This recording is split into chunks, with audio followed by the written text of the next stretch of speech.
Hello my dear student, welcome to my channel easy math একাডেমিতে তোমাদের সবাইকে স্বাগত জানাই।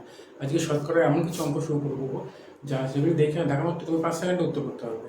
তো চলো প্রথম আবার দিয়ে শুরু করে রাখো। সংখ্যা 4% 240, অ্যাকচুয়ালি সংখ্যাটা কত? কোন সংখ্যা?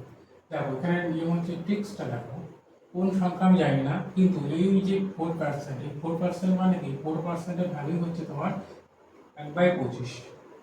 ঠিক আছে, অর্থাৎ তোমাকে বলা আছে যে কোনো সংখ্যা যার 1/25-এর ভ্যালু দেওয়া আছে 240। তাহলে অ্যাকচুয়ালি একের ভ্যালু কত? একের ভ্যালু নিশ্চয়ই এর চেয়ে বেশি হবে, অর্থাৎ 240 ইন্টু 25 গুণ করলে আমরা পাই কত? 6000।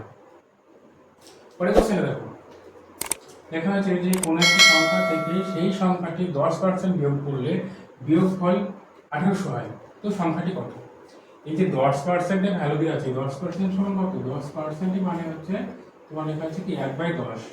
অর্থাৎ কোনো সংখ্যা থেকে সেই সংখ্যাটির 10%, অর্থাৎ কোনো সংখ্যা ধরে নাও তুমি একটা x ধরেছো এবং বলা হচ্ছে যে সেই সংখ্যাটির 10%, অর্থাৎ 1/10। 1/10 যদি বিয়োগ করি, বিয়োগফল কত হবো? বলা হচ্ছে 1800 টাকা, 1800। তো আমরা যদি এর মধ্যে বিয়োগ করি, অর্থাৎ x মাইনাস x/10, এদের বিয়োগ করলে কত হয়? 9x/10। আচ্ছা, এর ভ্যালু বলা আছে 1800 টাকা। তাহলে অ্যাকচুয়ালি x এর ভ্যালু কত? তাহলে x সমান হবে কত?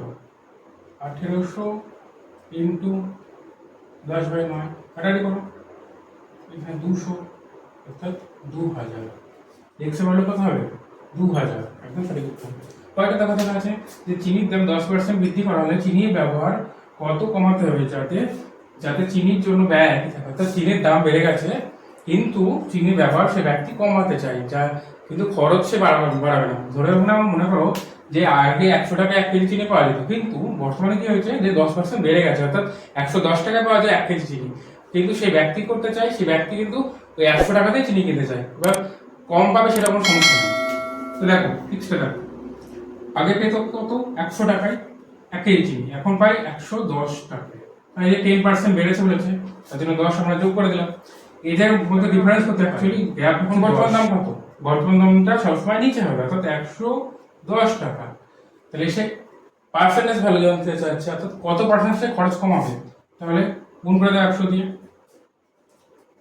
এই শূন্য কাটলো, অর্থাৎ ভাগটি হতো 100/11। পূর্ণ করলে কথা হয় 999, অর্থাৎ 9 পূর্ণ 1/11%, অর্থাৎ এই অপশনটা একদম সঠিক উত্তর। দেখো এই অঙ্কটি কেবলমাত্র 5 সেকেন্ডে করা যায়। ঠিক দেখো বলা হচ্ছে যে এ এর আয় বি এর আয় থেকে 25% বেশি, বি এর আয় এ এর আয় থেকে শতকরা কত কম? এই যে 25%, এর মানে কি? 25% মানে হচ্ছে তোমার 1/4। অর্থাৎ এ আর বি যেহেতু বলা আছে, বি যদি 4 টাকা ইনকাম করে, কি হচ্ছে এ 1 টাকা বেশি, অর্থাৎ এ 5 টাকা ইনকাম করে। এদের মধ্যে ডিফারেন্স কত? 1। অর্থাৎ 1 এর ভ্যালু 1 কত হবে? যেহেতু নিচে বলা আছে যে এ এর আয় থেকে, তাহলে এ এর আয় নিচে হবে, অর্থাৎ 5টা নিচে হবে, ইনটু 100 করে দাও, ব্যাস 5 20 100, অর্থাৎ 20%। এই आंसर। আরো এরকম দারুণ দারুণ ট্রিক্স এন্ড টিপস পেতে চ্যানেলটিকে ফলো এবং সাবস্ক্রাইব করে দাও।